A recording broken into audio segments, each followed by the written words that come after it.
Journée porte ouverte en live, ici au CFA BTP d'Antibes. Je me présente, je suis Cyril Corradi, formateur en peinture, décoration et applicateur de revêtements. Je suis au CFA depuis 2007 et aujourd'hui on m'a demandé de vous parler un peu du métier de la finition, notamment pour moi de la peinture, et mon confrère Hervé ici présent qui va vous parler des travaux de maçonnerie. Bonjour à tous. Et carrelage. Voilà, alors je vais vous parler un peu de mon parcours. En fait, j'ai commencé dans le métier de la peinture après avoir un bac. J'ai voulu passer un CAP et donc je suis venu ici en 92 passer mon CAP de peintre et applicateur de revêtements. Très rapidement après l'obtention du CAP, je suis devenu chef d'équipe et j'ai voulu, en fait, mon but était de créer ma société, ce que j'ai fait. Et après un peu plus de 15 ans d'expérience du métier, on m'a proposé de venir former les jeunes au métier de la peinture. Voilà, donc j'ai accepté et puis maintenant, ça fait 13 ans que je suis ici. Donc, qu'est-ce que le métier de peintre ? Alors, il faut savoir que le métier de peintre il y a un choix multiple, c'est-à-dire il y a la peinture à l'intérieur, à l'extérieur. Alors, extérieur, aujourd'hui, on parle beaucoup d'isolation thermique extérieure, notamment avec la RT 2012 et aujourd'hui la RT 2020. Donc, nous proposons aux stagiaires des formations et aux apprentis aussi, on leur fait toucher du doigt comment appliquer ce type d'isolation. La méthodologie et autres. Ensuite, il y a tout ce qui est peinture intérieure, à savoir, tout d'abord, il faut commencer par les fondamentaux, c'est-à-dire tout ce que sont les travaux préparatoires, savoir arracher, poncer, enduire, en fait, mettre un mur lisse et tout neuf, et ensuite pouvoir appliquer les peintures ou les revêtements, et faire des travaux de décoration éventuellement. À savoir que les jeunes qui arrivent ici en première année, à 90%, n'ont jamais touché aux outils de peintre. Ils découvrent vraiment le métier et nous fonctionnons par étapes, petit à petit, stage par stage, à savoir que la première année, il y aura 13 stages, en seconde année, 13 autres stages. Et en fait, l'évolution se fait que rapidement, très rapidement, les outils deviennent une seconde main, en fait.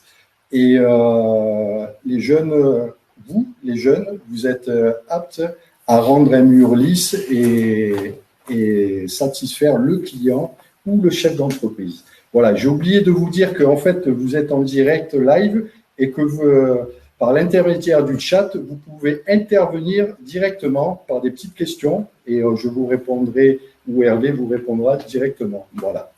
Alors, le métier de la décoration, c'est quoi ? Je vous ai dit, les travaux préparatoires, les travaux de peinture, de finition. Et ensuite, on peut parler aussi d'applicateur de revêtements. Alors, on parle de revêtements muraux, c'est-à-dire tout ce qui est papier peint, papier standard, panoramique. Ça revient très à la mode. Si ça fait un peu plus de 20 ans que les artisans et pratiquants me disent « Ah, je ne fais plus de papier peint ». En fait, depuis 3-4 ans, ça revient énormément sur le marché, à savoir qu'aujourd'hui, on ne propose plus en fait aux clients des pièces complètes en papier peint, mais on fait juste un pan de mur accompagné en fait de peinture ou autre revêtement. On est très attentif au mélange des matières en fait, même en peinture. Voilà. Ensuite, on fait les revêtements de sol aussi. On peut apprendre, on apprend avec moi. On apprend la pose de revêtements de sol, c'est-à-dire les dalles souples, les dalles moquettes, les revêtements vinyliques et tout autre de revêtements, les parquets style clipsable et autres, tout ce qu'on propose aujourd'hui sur le marché du travail. Voilà. Quoi vous dire pendant la formation, en fait, sur ces 2 ans, vous allez avoir la possibilité aussi, en plus d'apprendre ce métier, de faire des petits concours internes, on va dire, inter-CFA. C'est-à-dire, on a la possibilité chaque année de participer au meilleur apprenti de France. C'est un concours qui se réalise en fait département par département. Au début, il y a un petit classement départemental, ensuite régional. Et si vous avez de très bonnes notes, un bon travail, on peut vous présenter au niveau national. Notamment, cette œuvre qui est derrière moi a été composée, a été fabriquée par un de mes anciens peintres qui est devenu formateur aujourd'hui. En fait, lui, il a fait un mélange et il a carrément créé le logo que vous voyez ici, portrait d'un CFA, que vous pouvez voir sur notre site BTP CFA Antibes. Vous voyez, c'est des exercices en fait de précision, de tracé, de différentes matières. Il y a du papier peint, de la peinture, il peut y avoir du stucco et toute autre chose. Moi, la question que j'aimerais vous poser, M. Cyril Corradi. Oui, tout à fait. C'est pas un graffiti, ça? Ah, on voit des graffitis. Tout à fait, exactement. En fait, ça m'interpelle, ça. Oui, tout à fait. Aujourd'hui, maintenant, tous les concours se sont mis au goût du jour, on va dire, parce que le graphe est un art. Et c'est un art de la rue. Ah, d'accord. Et oui, Hervé. Donc, on a mis dans le concours des petites touches comme ça, un peu personnalisées. Voilà. Ça fait stylé, hein? Ah oui, c'est assez sympathique. Voilà. Et ensuite, on a la possibilité encore pour d'autres personnes qui sont vraiment motivées, alors de passer un concours, on va dire, à une échelle supérieure, c'est-à-dire celui des Olympiades. Les Olympiades des métiers. Comme les Jeux Olympiques. Les Jeux Olympiques, tout à fait, Hervé. Les Jeux Olympiques et au niveau de tous les métiers. En fait, alors cette année, j'ai la chance de coacher et d'accompagner un jeune qui est en peinture en BP et qui est qualifié au niveau national. Donc, qui a un très bon niveau. Bien sûr. Et à partir du moment où vous dépassez le stade de la région, ensuite, vous êtes pris par un coach au niveau national.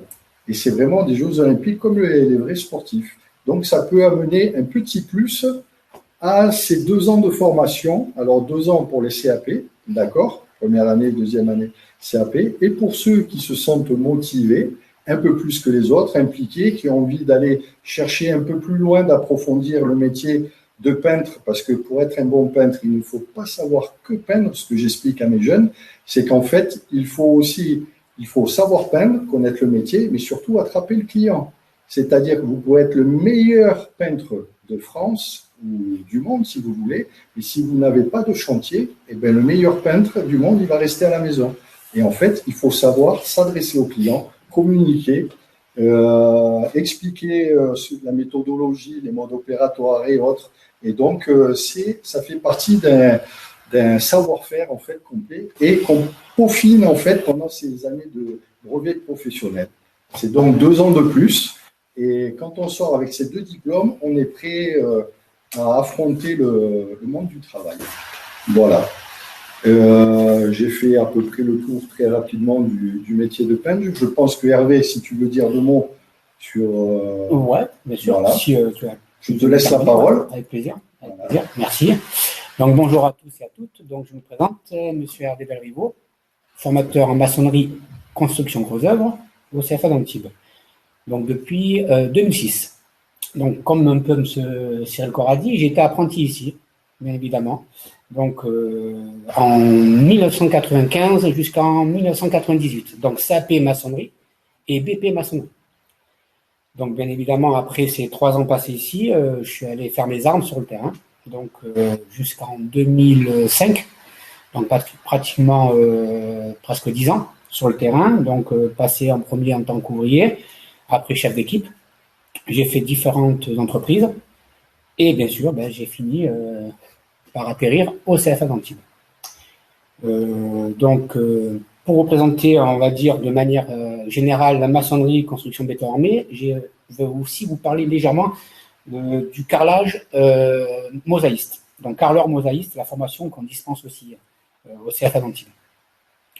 Donc, pour faire de manière générale la présentation de mon métier, on va commencer un peu par les avantages et les inconvénients. Donc, si on part sur les avantages, le côté positif, hein, c'est qu'on est sur un métier où on a une connaissance générale sur tous les matériaux. Aussi, le maçon, il faut savoir que c'est le premier, on va dire, ouvrier qui intervient sur une maison. Donc, c'est lui qui fait la structure. Donc, sans lui, tous les autres corps d'État ne peuvent pas intervenir. Donc, c'est vraiment une pièce maîtresse dans la construction. Donc, pour vous dire que la maçonnerie, c'est vraiment un point très important où il faut avoir des qualités. Donc, une des premières, c'est la discipline. Avoir une discipline pour une simple et bonne raison, c'est que tous les autres corps d'État comptent sur nous. Ensuite, il faut savoir que notre avantage aussi, c'est qu'on doit être polyvalent. C'est qu'aujourd'hui, on demande à un maçon d'être capable d'intervenir sur différents postes. Différents postes, bien sûr, du gros œuvre, hein, pas du second œuvre, car M. Corradi, comme vous voyez derrière, on parle du second œuvre, c'est-à-dire tout ce qui est finition. Donc, comme je vous disais, polyvalence, discipline. Il faut savoir qu'il faut une connaissance générale de tous les matériaux. Avoir aussi un esprit d'équipe. Ce qui est très important dans le bâtiment, un esprit d'équipe, c'est-à-dire ne pas penser qu'à soi. Il faut savoir qu'on est toujours entouré de personnes. Et donc, vraiment, on est dans un métier d'équipe. Ça, c'est vraiment un point important. Aussi, le côté, je dirais, positif, c'est qu'on est toujours à l'extérieur et on peut être amené à voyager, ou dans la région, ou voire peut-être dans le monde. Hein. Tout dépend dans quelle entreprise vous travaillez, car on a des petites entreprises comme des entreprises multinationales. Je dirais, je prends un exemple de Vinci. Hein. Vinci, si vous rentrez chez Vinci, vous êtes capable aujourd'hui de travailler à Nice et demain travailler à Dubaï. Exemple. Hein. Donc, avantage très important, c'est le voyage, travailler à l'extérieur. Donc là, on va dire sur le côté avantage, et aussi, il ne faut pas oublier qu'il y a quelques inconvénients. Et comme je dirais, les inconvénients, il faut les connaître et les peser. On est sur un métier qui est difficile. Donc, il faut avoir un esprit assez clair et sain et un corps en forme. Donc, bien manger, bien dormir, bien se reposer, car on a besoin d'énergie pour travailler dans le gros œuvre. Comme en peinture, hein, je dirais, en peinture, il ne faut pas se leurrer, hein. C'est un travail qui est physique aussi. Hein. Mais le gros œuvre, ça l'est un peu plus. Donc, on va quand même vous demander d'être en forme physiquement et moralement. Donc, inconvénient, pénibilité, charge lourde. Mais si vous êtes quelqu'un de sain, ça peut très bien passer. Ensuite, je dirais, il y a, comme je vous disais, l'avantage de l'extérieur. Ça peut être un inconvénient, c'est les intempéries. C'est les 4 saisons, hein, donc été, automne, hiver et printemps. Donc, les périodes qui sont difficiles, on les connaît, c'est un peu l'hiver, il fait froid, et un peu l'été. Mais bon, en général, pendant ces périodes, on est en vacances. Donc, les entreprises du BTP, pendant les périodes chaudes, sont en congé. Donc, on essaye quand même, les entrepreneurs ou les entreprises essayent de temporiser avec les postes des congés, on appelle ça les congés payés. Donc, voilà, en quelques mots, les inconvénients de ma partie du bâtiment, du gros œuvre. Donc ensuite, pour vous dire les qualités, surtout les compétences, les qualités que je vous ai un peu données avec les avantages, c'est les compétences qu'on va attendre et qu'on va vous donner au fur et à mesure de ces formations. C'est avec le programme de formation qu'on vous dispense, autant en CAP maçon, CAP carreleur, mosaïste, ou BP maçon. Donc, ce sont des compétences qu'on va élaborer sur les 2 ans avec un programme bien précis qui est disposé de 24 stages et avec 24 cours différents. Donc, ces 24 cours différents, ça va vous permettre de monter en puissance et en compétence. Hein. Alors, je dirais déjà être capable de lire un plan, être capable de faire du mortier, de monter un mur. Ensuite, bien sûr, construction gros œuvre. On va parler de béton armé. Hein. Donc, béton armé, c'est réaliser un poteau en béton, donc réaliser des coffrages en bois. Donc, on touche le bois. On utilise des machines, outils électroportatifs. Donc, ici, au CFA d'Antibes, on vous fait passer des habilitations, car aujourd'hui, avec toutes les normes qui sont imposées, on fait en sorte que vous puissiez travailler en sécurité. Donc, on va parler d'habilitation électrique. Ça vous permet de travailler en sécurité avec tout ce qui est électroportatif, bien évidemment. Ensuite, on peut vous dispenser du travail en hauteur, donc formation échafaudage. Ça aussi, c'est une habilitation qui est très importante dans nos métiers, autant dans la maçonnerie que dans la peinture, parce qu'on est amené à travailler en hauteur. Et la seule solution pour travailler en sécurité, c'est l'habilitation au travail en hauteur, qui est dispensée ici, par moi et d'autres collègues enseignants. Ensuite, je peux vous parler du diplôme BP. Là, je viens de vous parler du diplôme CAP. Alors, le diplôme BP vient juste s'imbriquer. C'est une suite logique avec, on va dire, le début de votre formation ici. Si vous démarrez ici autant en peinture qu'en maçonnerie, on va commencer par le CAP pour vraiment vous mettre dans le cœur du métier. Mais ensuite, on va essayer de vous faire monter un peu plus en compétences et surtout en responsabilité. En passant avec le BP maçon, BP peintre, qu'on dispense ici. Okay. On va dire que c'est l'équivalence du bac pro. Donc, quand on parle de bac pro, c'est que pour certains, vous avez arrêté les études relativement tôt. Comme moi, hein, j'ai passé le SAP, j'avais arrêté mes études relativement tôt, j'ai passé le SAP, et grâce à ça, j'ai pu passer un BP. Donc, c'est pour vous dire que grâce à un SAP, grâce à l'apprentissage, on peut accéder à des diplômes supérieurs. Donc, quand je parle de diplôme supérieur, c'est le BP, qui est l'équivalence du bac pro. Hein. Pour vous dire l'équivalence, c'est qu'en fait, le bac pro, on va être plutôt sur une formation générale, et nous, le BP, on va être une formation professionnelle dans le sens où on va avoir plus de pratique et plus de vie sur le terrain, parce que c'est une formation d'alternance. On a 3 semaines de chantier, les apprentis ont 3 semaines de chantier et 1 semaine au CFA. Donc, pour vous dire de manière très sincère, c'est vraiment une formation complète dans les 2 sens, autant au niveau général, technique, parce que, comme montre M. Corradi, pour faire ces angles droits, ces tracés, c'est de la technique, c'est apprendre des méthodes de traçage, être capable de lire des plans. Donc, croyez-moi, il est vraiment, je dirais, vital de passer par une formation professionnelle, par des professionnels, parce qu'on aborde des points technologiques. On a une veille technologique aussi. Ça veut dire qu'on est toujours proche de nos fournisseurs pour savoir ce qui se passe au jour le jour, car les normes, les DTU évoluent, mais tous les 6 mois. Donc, nous, on se doit de vraiment être à la page. Et donc, on le fait parce que c'est notre métier, on aime ça. Et pour vous dire de manière très simple, c'est vraiment la voie de l'excellence, la formation de l'apprentissage. Hein.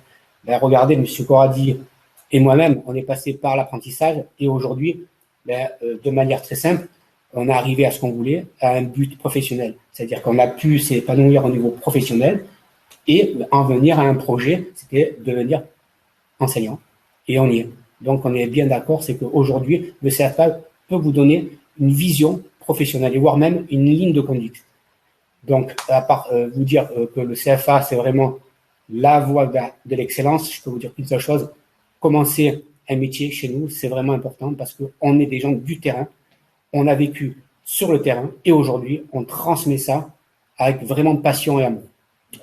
Tout à fait, Hervé. Et je pense que tu parles de la voie de l'excellence et je pense que l'alternance est aussi un tremplin à avoir son premier CDI, en fait. Parce que, à savoir que nombreux apprentis qui ont leur contrat d'apprentissage, après avoir obtenu leur contrat, en fait, le patron va leur proposer souvent un CD, certains des CDD et certains, le Graal, ce qu'on appelle le Graal, le CDI qui est tant convoité. Voilà. Et l'autre force de l'alternance, en fait, c'est que la période où vous passez à apprendre un métier, pendant ces 2 ans, vous allez toucher un salaire. Il faut pas oublier qu'aujourd'hui, le salaire, c'est ça son importance. On est dans une période difficile, tout ça, et grâce à nos mains, grâce à notre tête, on a la chance de pouvoir gagner un salaire tout en apprenant un métier et ensuite se mettre à son compte ou devenir un salarié lambda, devenir un chef d'équipe et pouvoir, en fait, construire sa vie. Ce que je dis, en fait, l'obtention d'un CAP chez vous, chez nous, chez M. Delriveau, ici présent, en fait, c'est le départ de la vie, en fait. Grâce à ça, c'est un premier compte. Comme le permis de conduire, par exemple, il faut un CAP, un permis de conduire, et à partir de là, on peut commencer à arpenter la vie plus sereinement, à se construire. Voilà. C'est ce qui fait que beaucoup de jeunes, parce que M. Delriveau est venu passer son CAP, moi j'avais déjà un bac+2, et finalement, je me suis dit, je voyais tous mes amis qui partaient travailler dans des banques, tout ça, et moi je me suis dit, mais ça ne me ressemble pas trop. Je préférerais travailler un peu avec la tête, oui, mais avec mes mains aussi. Et donc, moi, j'ai fait le chemin à l'envers. Du bac+2, je suis revenu à un CAP. Et en fait, ça m'a apporté, le CAP m'a apporté un enrichissement franchement psychologique très, très important. La preuve en est, c'est que et M. Delriveau et moi-même sommes aujourd'hui ici à transmettre nos métiers respectifs. Et franchement, c'est vraiment un plaisir. Je ne sais pas s'il y a des questions, des autres questions. Après, c'est vrai que souvent la représentation, alors peut-être parler un peu plus du métier de carreleur mosaïste, de sur quoi on peut être. On est d'accord qu'on peut être autant sur de la pose de carrelage, mais des choses plus fines, de la mosaïque aussi pour piscines, etc., de peut-être un peu plus en parler. Ouais. Et après, dans un deuxième temps aussi, alors carreleur et maçon, souvent c'est des métiers qui sont mal perçus, où on a l'impression que c'est des métiers aussi très physiques et où on a encore cette représentation il y a 20 ans en arrière, de peut-être parler de ces évolutions et que ça peut être ouvert aussi à tous et pas réservé qu'à une force physique extrême.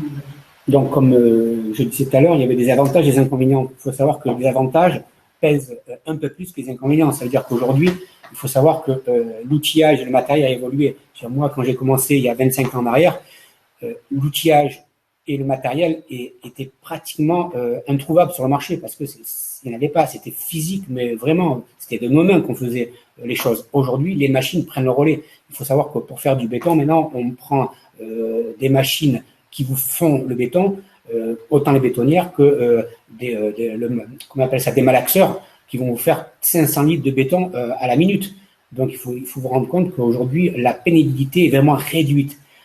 Pour une simple et bonne raison, c'est qu'on va plus vers le bien-être de l'ouvrier pour qu'il perdure dans le temps. Donc, pour qu'il perdure dans le temps, c'est qu'on a rendu ce métier un peu moins pénible. Ça, c'est clair. L'outillage, aujourd'hui, est performant. Et juste pour rebondir sur ce que tu dis, en fait, on s'aperçoit que tous les métiers du bâtiment, notamment le carrelage, un peu la maçonnerie, on voit que ça s'ouvre aussi au monde féminin. Nous, ici, au CFA, il se trouve que de temps en temps, nous avons des jeunes filles qui viennent et qui sont très douées dans le métier de la maçonnerie et du carrelage. La peinture aussi. Peinture, on va dire c'est un peu plus fréquent. Mais c'est vrai que c'est un métier. Ces 2 dernières années, comme disait M. Corrali, ces 2 dernières années, on a eu 3 filles en carrelage mosaïste. Donc, pour vous dire que le métier de carreleur mosaïste, c'est qu'on va être amené à pouvoir faire des fresques en mosaïque. Donc, ça peut être représenté autant sur un mur dans une salle de bain que dans une piscine. Alors, une fresque, comme tout le monde le sait, c'est pas que de la peinture. On peut le faire en petits carreaux et ça peut représenter des formes diverses et variées. Ça peut être des fleurs, des animaux. Donc, c'est ce qu'on peut appliquer en carrelage. Donc, ça demande aussi, le carrelage demande une très grande concentration et surtout une finesse de travail qu'on ne va pas retrouver en carrelage, en maçonnerie, pour une simple raison, c'est que la maçonnerie, c'est le gros œuvre. Et quand on parle de gros œuvre, c'est que sur le gros œuvre va venir un second œuvre, c'est-à-dire la finition. Donc en finition, ça peut être très bien un enduit ou du carrelage, bien évidemment. Donc le carrelage reste un métier de finition et très fin. Donc c'est pour ça qu'aujourd'hui, on rencontre la gente féminine de plus en plus parce que c'est un métier qui est accessible. Pour une simple raison, c'est qu'il n'est pas trop pénible physiquement et surtout, ça demande une finesse que peut-être la gente féminine a plus que certains garçons. Et c'est vrai que ce métier évolue. Oui, tout à fait. Comme tous les métiers, notamment. Et nous, en tant que BTP CFA Antibes, nous avons la chance d'avoir des partenaires, des fournisseurs partenaires, en fait, qui ponctuellement, nous les invitons au CFA à venir à nous présenter les nouveaux produits, les nouvelles technologies. Par exemple, nous, on est en peinture, je mets en avant beaucoup tout ce qui est peinture par pulvérisation, tout ce qui est basse pression, airless et compagnie. Et en fait, on a la chance d'avoir des partenaires, fournisseurs, qui viennent, qui nous prêtent leurs produits et qui font des formations pour nos jeunes, pour des professionnels aussi de l'extérieur qui sont invités. Et fréquemment, tout au long de l'année, on peut présenter ces nouvelles technologies pour nous tenir en fait au bout du jour, pour pouvoir proposer à nos jeunes apprentis qui seront peut-être les futurs entrepreneurs de demain, et sûrement. Et donc, il faut qu'ils se tiennent au bout du jour pour pouvoir être compétitifs et présents sur le marché. Voilà. Des questions peut-être ? Quelle serait la qualité pour vous, première, on va dire, pour entrer sur ces métiers-là, sur ces formations ? Alors moi, comme je disais, qualité première, c'est déjà persévérance, motivation, envie. Voilà. Ouais. Moi, je parle de tout à fait. La motivation, en fait, motivation, essayer d'effacer toute l'image que vous avez pu avoir de vos parents, parce qu'il ne faut pas oublier que les parents ont une influence assez importante au niveau scolaire. Quand on parle des métiers du bâtiment, en général, on dit si tu ne réussis pas à l'école, tu vas travailler dans le bâtiment, c'est une punition. Non, ce n'est pas une punition. Moi, j'en suis la preuve vivante. J'ai réussi à l'école, on va dire, et je suis allé vers le bâtiment, et franchement, c'est une réussite totale, quoi. Donc, une motivation, ne pas avoir peur des, qu'en dira-t-on. Et en fait, on peut très bien gagner sa vie. Voilà, il n'y a pas que les métiers informatiques ou bureautiques ou quoi que ce soit. On a besoin des gens qui travaillent Moi, de leur je vais main. rebondir sur ce que dit M. Sirico-Radi. Donc, lui, il a fait le parcours inverse, c'est qu'il a réussi à l'école. La majorité de nos jeunes n'ont pas réussi à l'école, comme moi. Hein. Moi, je l'ai fait en 95 parce que je n'ai pas réussi à l'école. Et donc, grâce, on va dire, à ce premier CAP, ensuite, ça m'a permis de me dire, tiens, pourquoi pas un BP? Et je suis monté en niveau d'études. Parce que bien évidemment, quand on a un CAP, c'est un niveau, on va dire, troisième, allez, on va dire un petit niveau troisième. Et le niveau BP, on commence à monter sur un niveau bac, on va dire, que ce soit autant dans l'enseignement général qu'au niveau technique. Donc, vous voyez, moi, ça a été le parcours inverse, comme la majorité de nos jeunes. Donc, comme je peux vous dire, ceux qui sont en échec scolaire aujourd'hui, croyez-y, le CAP, c'est le premier pas vers la réussite psychologique et personnelle. Pour une simple bonne raison, c'est que vous allez vous prendre en main et vous allez prendre confiance en vous. Et après, bien évidemment, on est là pour vous montrer par la preuve vivante que c'est possible, bien Tout à évidemment. fait. Et ce qui est autre point positif, c'est la complémentarité en fait des métiers. On s'aperçoit par de nombreux exemples de nombreux apprentis. En fait, ils vont venir avec moi en peinture, par exemple, ils vont avoir leur CAP, et puis en fait, ils ont encore envie, ils ont soif d'apprendre. Ils sont jeunes, ils ont les dents longues, et puis le métier du bâtiment, les métiers leur plaisent, et ils ont envie d'apprendre. C'est-à-dire qu'en fait, on peut leur proposer, souvent j'ai des jeunes encore cette année, qui sont partis rejoindre le groupe en carrelage, par exemple. Et des fois, c'est des anciens carreleurs que je récupère en peinture.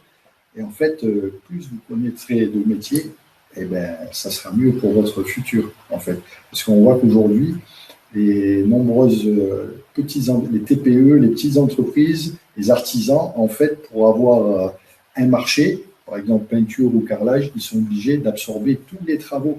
Et on s'aperçoit que beaucoup d'entre elles connaissent un peu tous les métiers. Ils ont le patron sait faire de la maçonnerie, petite maçonnerie, du carrelage, de la peinture, et comme ça, il peut avoir un peu plus de clientèle. Voilà, ça c'est très important à savoir aussi. Ouais, je trouve que là, on a abordé pas mal de points. Maintenant, s'il y a des questions. N'hésitez pas, hein, par l'intermédiaire du chat ou alors par le téléphone, par le site internet. On est là aujourd'hui avec vous, mais on est demain, après-demain, on est là tout le temps, donc n'hésitez pas. Voilà, ça a été un plaisir de parler avec vous, de vous proposer moi mon métier. Merci à vous aussi d'avoir participé à ce moment de live. Voilà. Ça a été un moment très enrichissant et de partage encore une fois. Une autre expérience bénéfique, positive. Donc merci à tous. Merci à tous. Et j'espère vous voir très bientôt en peinture ou en maçonnerie ou dans un autre métier. Allez, au revoir à tous.